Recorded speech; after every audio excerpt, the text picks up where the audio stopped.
presque tous les latinistes ont consulté les Saturnales de Macrobe, mais très peu sont ceux qui les ont lus. Et c'est là sans doute le premier paradoxe de cette œuvre d'érudition qui a sans doute eu à pâtir d'une approche partielle en raison de son caractère encyclopédique. Pourtant, il s'agit d'une œuvre qui répond à une véritable ambition littéraire, celle de composer un banquet savant qui constitue un tout cohérent. Il est vrai que la matière qui est utilisée par Macrobe est compilée, et à ce titre c'est une œuvre de compilation au sens strict, mais elle a vocation à constituer un tout harmonieux. Et en bon néoplatonicien, Macrobe sait qu'une œuvre qui prend la nature comme modèle est plus que la somme des différents éléments qui entrent dans sa composition.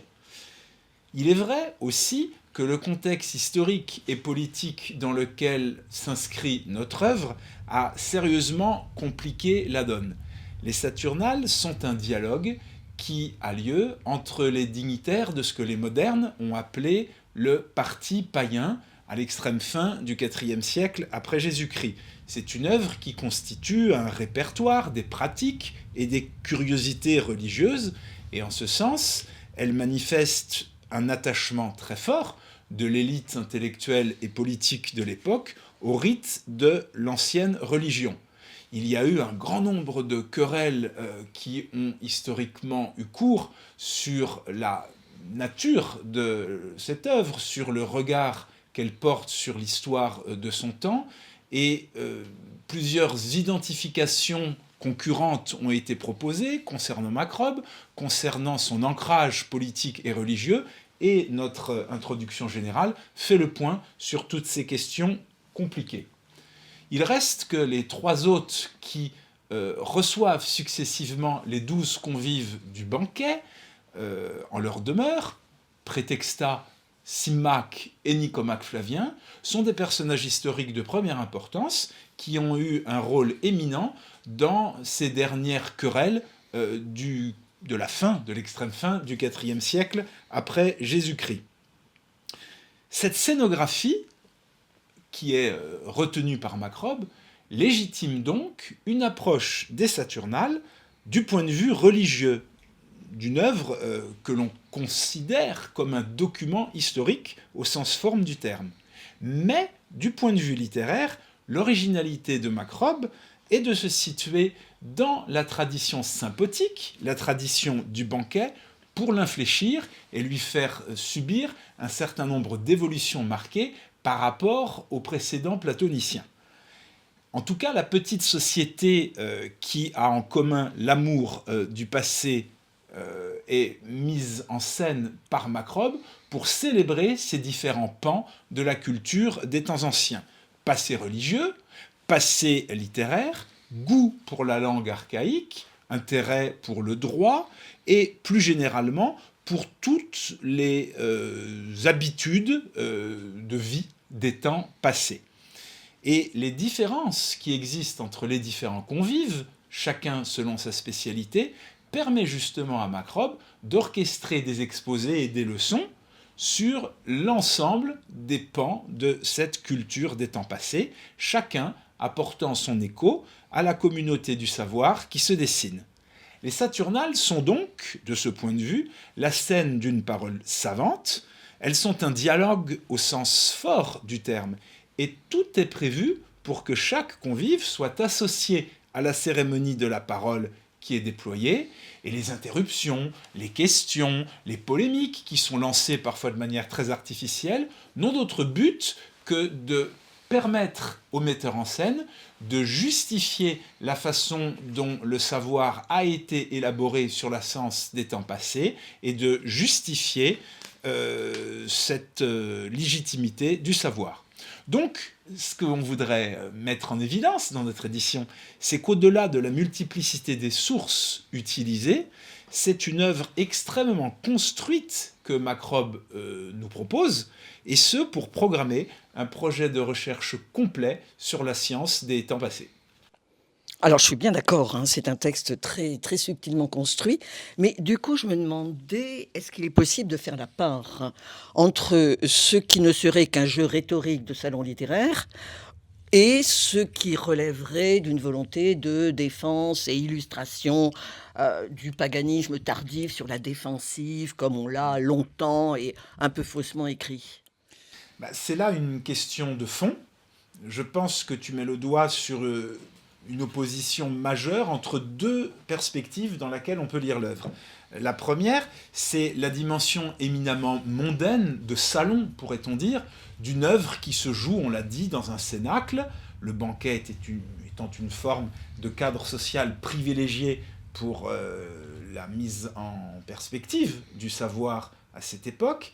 Mais il est vrai que dans cette perspective, la dimension religieuse est de première importance. Parler d'Etrusca Disciplina, parler du droit pontifical, parler du droit augural, même si l'exposé sur le droit augural a été en très large part perdu, est extrêmement marqué du point de vue idéologique. C'est une prise de position politique forte. Néanmoins, on ne pense plus, enfin je suis de ceux qui ne pensent plus qu'il faut lire l'œuvre, comme on l'a fait longtemps, dans une perspective purement polémique. C'est un état de l'art qui semble un peu dépassé, celui des Boissiers notamment. Celui du parti païen. Et celui de ce que les modernes ont appelé, sous une expression un peu contestable, parti païen, on met de gros guillemets. Tu as tout à fait raison. Et indépendamment de cela, j'essaie d'avoir une position assez mesurée. Oui, parler d'Etrusca Disciplina à cette époque constitue évidemment un acte politique fort, et on peut trouver aussi certains éléments qui sont ponctuellement polémiques, mais je pense ponctuellement. Il n'en reste pas moins qu'il me semble que c'est dans une perspective avant tout d'érudition et d'encyclopédisme, de transmission des savoirs techniques, qu'il est peut-être le plus juste de lire l'œuvre globalement, indépendamment des pics polémiques qu'on trouve quand même ici ou là. Il y a une dimension qui reste souvent méconnue de celles et ceux qui ne lisent des œuvres gréco-latines qu'en traduction, c'est le fait que ces textes doivent d'abord être édités. La raison en est que la transmission de la littérature antique est la plupart du temps marquée par ce que j'appellerais une solution de continuité. Dans le cas précis des Saturnales, alors que la publication de l'ouvrage remonte au premier tiers du 5e siècle après Jésus-Christ, nous ne disposons pas de manuscrits que l'on puisse dater d'avant l'époque carolingienne, et plus précisément d'avant le 9e siècle. Et on pourra aisément imaginer combien de fois, durant ces 4 siècles, l'ouvrage a pu être recopié, et combien d'altérations ont pu être introduites par chacun des copistes. Avant donc d'entreprendre de traduire un texte antique, il est donc nécessaire de commencer par le reconstituer. Pour ce premier livre, nous avons défini, avec M. Godlust, un corpus de 14 manuscrits qui ont été copiés entre le 9e et le 12e siècle, et que j'ai méthodiquement collationné dans le cadre de ma thèse. Mais mon édition fait également référence, de manière ponctuelle, à un autre ouvrage, qui est pour le moins original. Il s'agit d'un livre qui s'appelle La Disputatio Cori et Praetextati, et qui a été composé, sans doute en Irlande, durant le 7e siècle de notre ère, en extrayant des Saturnales l'exposé sur le calendrier, c'est-à-dire les chapitres 12 à 16 de notre premier livre, et en donnant, c'est uniquement une des altérations, au personnage d'Horus le nom de Chorus. Alors je ne suis pas le premier à avoir utilisé ces manuscrits, puisque un universitaire américain qui s'appelle Robert Caster a déjà donné, en 2011, une édition qui est fondée en partie sur ces manuscrits. Mais il avait fait le choix d'un apparat critique semi-négatif, c'est-à-dire un apparat où ne figurent que les variantes qu'il avait jugées signifiantes. Ce type d'appareil est très utile parce qu'il permet à un latiniste d'avoir une idée de l'état de la traduction manuscrite, mais il n'est malheureusement pas suffisant pour un philologue. J'ai donc élaboré, selon les normes de la collection des universités de France, un apparat positif qui est destiné aux érudits qui consulteront notre volume. Le travail de l'éditeur ne s'arrête néanmoins pas à la confrontation des témoins. Pourquoi ? Parce que cette première étape de confrontation ne permet de remonter qu'à l'archétype. Ce qu'on appelle archétype, c'est le manuscrit à partir duquel ceux dont nous disposons ont été copiés. Mais ce n'est pas forcément celui que l'auteur a, pour ainsi dire, publié. Et en ce qui concerne Macrobe, nous savons ainsi que son autre ouvrage majeur, qui s'appelle Le Commentaire aux songes de Scipion, était déjà tellement altéré durant le dernier tiers du Ve siècle qu'il a dû être révisé déjà à l'époque par deux éditeurs que l'on identifie aujourd'hui comme son petit-fils et comme l'arrière-petit-fils de Symmachus le Grand, qui est par ailleurs un personnage des Saturnins. En ce qui concerne notre édition et notre livre, il faut savoir que Les Saturnales est un ouvrage qui est lacunaire. Et dans notre premier livre, il est surtout interpolé. J'ai donc fait apparaître des conjectures qui supposent que des morceaux, des syntagmes ont été déplacés lors de la tradition, de la transmission manuscrite. La deuxième difficulté résidait également dans la présence de caractères grecs écrits intégralement en majuscules, sans signe diacritique, et qui ont été tracés comme des pictogrammes par des copistes qui n'étaient sans doute pas hellénistes. Il m'a enfin fallu recenser, évaluer et formuler des conjectures pour restituer des leçons qui avaient disparu de la critique. J'ai ainsi, à la lumière d'un passage du commentaire aux songes de Scipion dont je viens de parler, pensé judicieux de remplacer le terme circulus, un terme astronomique qui dessine de manière très générique un cercle, par le terme cingulus, qui désigne une ceinture, autrement dit, un cercle pourvu d'une épaisseur et qui se comprend davantage puisqu'il est question du globe terrestre.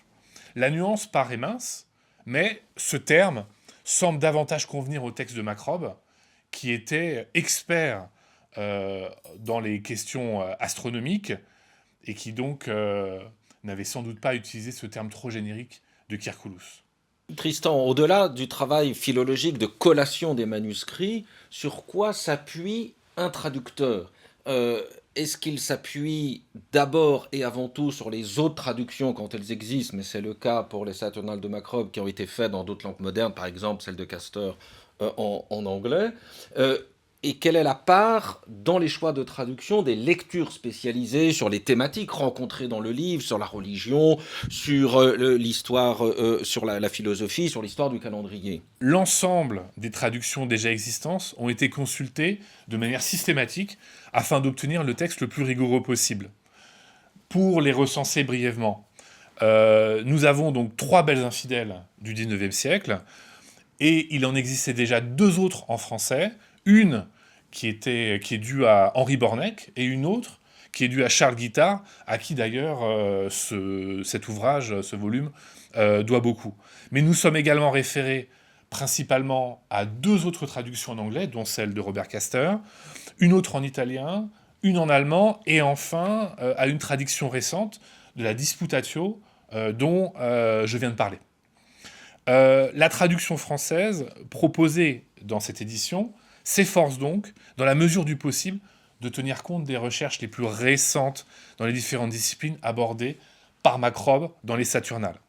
Mais le savoir de cet auteur y est tellement étendu, il est tellement varié, qu'il est virtuellement impossible, même en travaillant à 4 mains, de disposer de compétences qui permettraient d'obtenir une traduction parfaite sur le plan scientifique. D'autant qu'avec M. Goldlust, nous nous sommes également efforcés à rendre tout le sel des anecdotes qui ponctuent ce premier livre, car le Saturnales est une œuvre caractérisée par le spudaiogeion, c'est-à-dire l'alliance du comique et du sérieux. Et donc ces anecdotes ne sont certes pas aussi hilarantes que les plaisanteries du 2e livre, qui ont été éditées et traduites par M. Goldlust, mais elles ne manquent pas non plus de piquant. Moi, je ne m'arrêterai pas au piquant. Hein. Moi, je suis assez admirative en tant qu'historienne des religions de la difficulté qu'il y a à traduire des termes religieux spécifiques C'est toujours un défi, et pour les chapitres dont je me suis occupée, c'est-à-dire les 7 derniers chapitres du premier livre, la difficulté est importante puisque Macrobe vise à y démontrer que tous les dieux se résument dans le soleil. Donc un exposé de didactique, un exposé de théologie solaire, alors qui est certes préparé par les chapitres qui précèdent sur le calendrier et son ajustement au cours du soleil. Et c'est un chapitre qui est mis dans la bouche de Prétextant, qui est le premier hôte des Saturnales. Alors Prétextant, on le connaît bien, hein, c'est un aristocrate païen, et il était destiné, si je puis dire, à divers titres pour faire cet exposé. Prétextant est pontife, donc c'est un expert de la religion romaine. Et il est prêtre dans plusieurs cultes, en particulier des cultes avec initiation. Et dans l'Antiquité tardive, les cultes à initiation étaient considérés comme dénotant une proximité avec le divin. Donc, Prétexta combine à la fois l'aura dans le savoir religieux et le charisme issu de ses pratiques religieuses et de ses engagements. Et donc, du coup, Macrobe construit son propos, on parlait de subtilité tout à l'heure, à la fois avec des conceptions théologiques, mais aussi avec des images des dieux, avec des faits rituels qu'il connaît bien, par exemple les Jeux Apollinaires, dont il parle aussi dans le calendrier, les fêtes de la Mater Magna, des pratiques oraculaires à Baalbek dans le Liban actuel. Donc, un exposé systématique, et parce que cet exposé systématique, et comme tu l'as rappelé tout à l'heure, ces chapitres ont été très sollicités dans les études sur le paganisme tardif, comme s'ils auraient diffusé ce qu'on pourrait appeler une doctrine philosophico-religieuse tardive. Jusque dans les années 1970-1980, l'historiographie généalogique en histoire des religions a considéré cette théologie solaire du paganisme tardif comme un point de bascule de nature monothéiste, si je puis dire, qui aurait préparé de l'intérieur la place pour le christianisme. Aujourd'hui, on comprend plutôt cet exposé, et tu as vraiment bien fait de le rappeler, comme une entreprise encyclopédique de savoir total, et pour la dimension religieuse, c'est du même ordre. C'est pourquoi, à mon sens, il est difficile de ranger Macrobe dans une seule école de pensée, le néoplatonisme, parce qu'il les convoque toutes, et notamment le stoïcisme et les conceptions astrologiques. Alors, pour démontrer que les multiples dieux se résumeraient tous dans le soleil, Macrobe a recours à toutes les ressources philologiques et antiquaires, notamment pour faire parler les noms des dieux sur leur nature solaire. Alors, il passe d'abord, bien sûr, par la méthode étymologique, qui joue à décortiquer les noms des dieux comme un rébus, comme un code qu'il faudrait décoder. Ce jeu étymologique permet de révéler une transparence sémantique, un peu comme le persévère des psychanalystes lacaniens de notre époque. Alors, je prends un exemple. Si je prends le A de Apollon comme un A privatif, à ce moment-là, Apollon s'éloigne de la multiplicité parce que la multiplicité se dit hoi polloi en grec. Donc Apollon. Voilà, par exemple, un exemple de jeu. Mais Macrobe joue aussi avec les homophonies. Sol, le soleil. Solus, seul, unique. Et il complexifie ces concordances en comparant latin et grec. Il faut voir que, et c'est important pour l'Antiquité tardive, les traductions entre le latin et le grec, entrent pleinement dans le jeu exégétique et elles démultiplient les potentialités d'interprétation et ainsi se construit le portrait théologique d'une figure divine universelle, ce qui est son projet. Alors, Macrobe utilise aussi une herméneutique physique qui met en parallèle les modes d'action des dieux. Par exemple, il fait un rapprochement qui n'a rien d'évident de prime abord, entre Apollon, dieu du soleil, et Mars, le dieu de la guerre. Sur quelle base ? Sur le fait que les deux dieux frappent Ils dardent l'un avec ses rayons, l'autre avec ses armes. Et puis ensuite, évidemment, et enfin, je dirais, Macrobe utilise la vieille méthode allégorique pour rapprocher les dieux, par exemple avec la symbolique du serpent. Et donc, on le voit peu à peu ainsi dessiner des réseaux divins qui donnent à Apollon Soleil une stature universelle. Donc, en jouant à la fois sur les théonymes, sur les attributs onomastiques, Macrobe arrive à faire émerger une figure cohérente et unitaire d'Apollon qui le conduit à d'autres théonymes et donc à d'autres puissances. Et on voit comment se construit l'universalité. Et il passe ainsi toutes les divinités, qu'elles soient masculines ou féminines, jusqu'à Jupiter. Et ces divinités ne sont pas seulement romaines ou grecques, elles sont aussi asiatiques, égyptiennes et proche-orientales, comme ce Jupiter héliopolitain, figuré sur le bronze sur socle que vous voyez, et qu'on peut admirer au Louvre. Tous les mondes méditerranéens sont présents dans ces chapitres. Et donc on a un panorama impressionnant. C'est pourquoi c'est une bénédiction pour une historienne des religions que ces chapitres. Macrobe y navigue entre un soleil modérateur ou arbitre des autres dieux et une identité entre le soleil et les autres dieux qui ont la même agentivité. Et ce balancement entre les deux manifeste, me semble-t-il, la difficulté qu'il y avait à penser la tension entre l'un et le multiple dans un panthéon polythéiste, même dans l'Antiquité tardive. Alors vous évoquez l'exposé de théologie solaire, qui clôt en fait ce premier livre, mais il est précédé d'un autre exposé tout aussi important, et qui d'ailleurs est également prononcé par le personnage de Prétexta, qui est celui consacré au calendrier romain.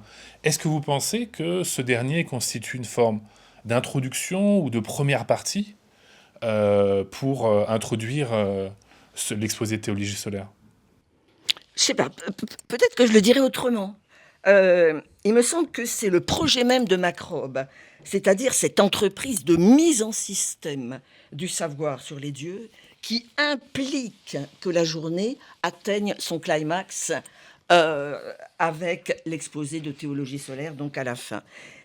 Mais cette mise en système qu'il va opérer doit s'inscrire dans un espace-temps. Et dans les chapitres sur le calendrier qui précèdent, Macrobe utilise déjà les mêmes procédés herméneutiques, par exemple sur la figure de Janus. Mais là, il y a une vraie unité, me semble-t-il, entre les deux. Mais là, je laisse Yann qui en parlera bien mieux que moi. De fait, un peu comme Varron, qui considérait qu'on ne pouvait pas parler des antiquités divines avant d'avoir exposé les antiquités humaines, Macrobe, dans ses Saturnales, commence par poser le cadre spatio-temporel dans lequel les divinités sont honorées. D'où, par exemple, son développement sur le temple et l'autel de Saturne, à propos de la fête des Saturnales, bien sûr, au début du chapitre 8, ou son long développement sur le calendrier à partir de la fin du chapitre 11. Ce développement sur le calendrier lui donne aussi l'occasion de faire de nombreux petits excursus sur telle ou telle divinité, avec pour accroche précisément le cadre spatio-temporel, conformément à la tradition, cette fois, des fastes. Pensons à Ovide. Par exemple, à l'occasion du mois de mai, Macrobe aborde la déesse Maia, ce qui lui permet ensuite d'évoquer le temple de Bonadea assimilé à la déesse Maia, ce qui lui permet ensuite d'évoquer la statue de la déesse qui se trouve dans ce temple, et bien sûr les rites qui s'y déroulent. Rites qui, à Rome, étaient réservés aux matrones et aux vestales, et où le vin, habituellement interdit aux femmes, était manié dans le rite par ces dernières, et désigné sous la forme d'un euphémisme archaïsant. Il était désigné par le mot lait, et les vases à vin étaient appelés, dans le cadre de ce rite à Bonadea, vases à miel. Alors, à cet égard, le chapitre 9, consacré tout entier au dieu Janus, est l'exception qui confirme la règle, dans la mesure où ce dieu, comme on sait, est celui des commencements, y compris du premier jour de chaque mois. Alors, il en résulte que les Saturnales de Macrobe constituent pour les historiens l'une de nos principales sources sur le calendrier civique de Rome. Histoire du calendrier qui a d'ailleurs intéressé de nombreux autres antiquaires et encyclopédistes, depuis Varron, contemporain de Cicéron, et Verius Flaccus, qui a annoté sous Auguste le calendrier épigraphique de Préneste, à Jean le Lydien et Isidore de Séville dans l'Antiquité tardive, en passant par Sansorin au IIIe siècle ou encore Solin. Alors, que nous apprend Macrobe sur le calendrier ? Je retiendrai 3 idées. Macrobe nous permet tout d'abord de mieux comprendre la distinction entre les jours fastes et les jours néfastes, une typologie qui est souvent reprise par les modernes et appliquée à d'autres calendriers que le calendrier romain, mais souvent avec un sens un petit peu différent ou en tout cas réduit. Alors que les modernes voient dans les jours fastes les jours réservés aux hommes et dans les jours néfastes les jours réservés aux dieux, on comprend, en lisant Macrobe, mais déjà Varron, que les jours fastes étaient avant tout se réserver à la justice civile de prêteurs. Comme les jours comiciaux, par exemple, étaient réservés à la convocation des comices par le magistrat. Quant à ce que nous appelons dans le langage courant les jours néfastes, les Romains de la République, de leur côté, les appelaient plutôt jours empreints de scrupules religieux ou encore jours noirs.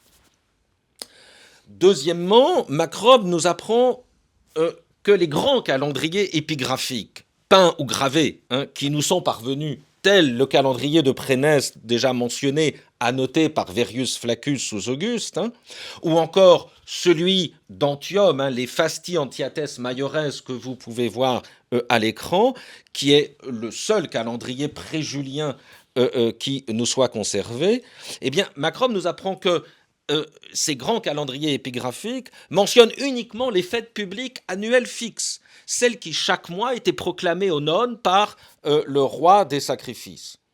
En creux, il nous révèle donc une vie religieuse romaine encore bien plus riche que ce que nous offrent à voir les calendriers, dans la mesure où, en plus des fêtes publiques annuelles fixes, il y avait, on le sait par ailleurs, et Macrobe nous en parle, des fêtes annuelles mobiles proclamées par tel ou tel magistrat ou tel collège sacerdotal, des jours de célébration religieuse décrétés à titre exceptionnel, et bien sûr les jeux, les fameux ludi, tels ceux qui étaient célébrés chaque année par les édiles. Troisième point, troisième apport principal, c'est bien sûr l'apport sur l'histoire même du calendrier romain. Depuis donc le calendrier lunaire archaïque que scandaient mois après mois les calendes, jour de nouvelle lune, les nonnes, jour du premier quartier de lune, et les ides, jour de pleine lune. 3 jours repères qui furent maintenus par la suite, y compris dans le calendrier solaire mis en place par Jules César, par respect pour les rites qui s'y déroulaient. Après le calendrier lunaire archaïque, a été mis en place au milieu de la République un calendrier lunisolaire, où l'insertion d'un mois intercalaire en fin d'année tous les 2 ans visait à résorber, comme par exemple dans le calendrier juif, l'écart entre l'année lunaire et l'année solaire, qu'on appelle aussi l'année tropique.